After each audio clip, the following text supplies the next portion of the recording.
Hi class, I'm here to talk about the Texas City Grand Camp incident that happened on April 16, 1947, but continued into April 17th. So, the Grand Camp was one of the ships docked in the harbor on April 16th, and the chemicals that were in it, all the small munitions and twine, that lit on fire, and the chemicals exploded, which ignited all the other chemicals in another ship that was nearby, the High Flyer, which also exploded on April 17th, 15 hours later. At least 581 people died from these two explosions, and at least 5,000 people were injured.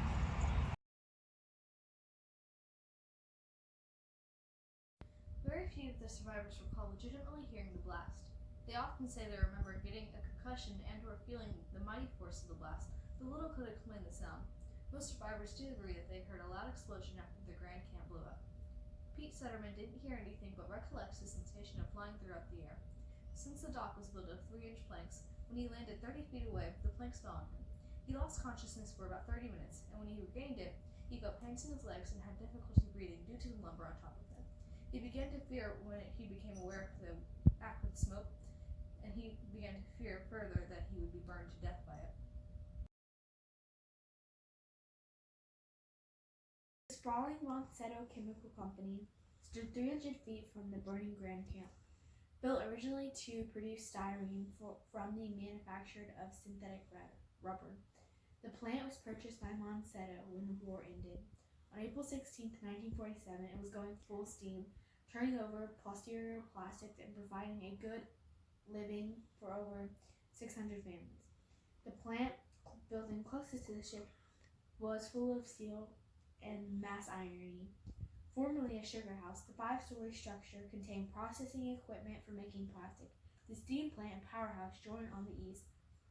The office faced the land a few feet away from the biggest plant building. A 3-story office was constructed of concrete and steel that had a profusion of windows. Nearby was a smaller service building and a series of non-processing buildings. Various other plants units formed a maze of gray towers and pipes to the north. Through the pipes flowed the oil was processed into plastic. The roaring, popping, and hissing emanating from the pipes, pumps, and valves was deafening. This steel work stood tall, slender, and seemingly impregnable. Despite the obvious dangers involving working in such a plant, it was a relatively safe place. H.K. Grizz Exer was in charge of the Monsanto plant. He arrived at his office on the second floor, accepted the coffee ordered by Secretary Lucy Ward, checked through the nightly reports, and made a few calls before he turned to look out the window at the docks. At first, Eckert was alarmed by the orange smoke rising from the ship just under him, but the strong wind blowing the smoke and sparks away from the plant, sensing no danger, Eckert settled back to watch the action. It was 9:12 a.m. Here is our ship port where the propeller flew all the way to Rainbow Park.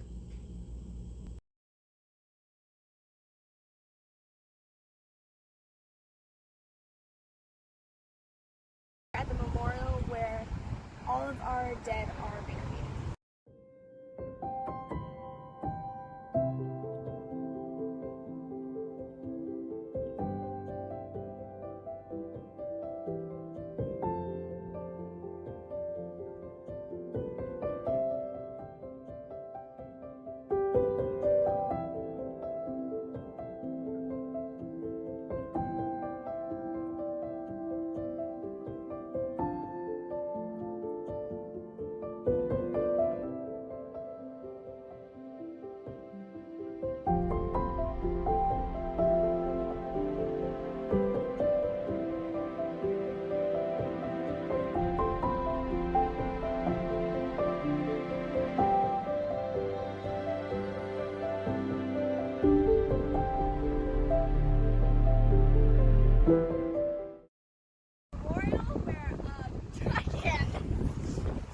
Is it because I'm here? Not that loud.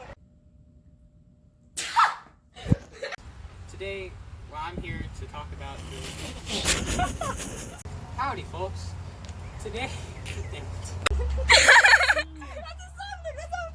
Mr. Postman.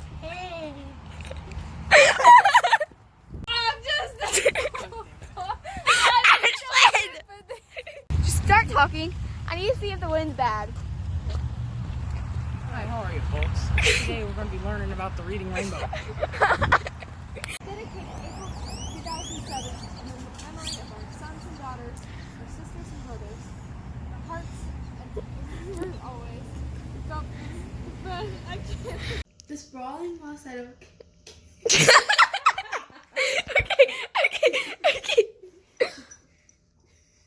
Are you ready? The sprawling Falsetto Chemical Company stood 300 feet from the burning Grand Camp.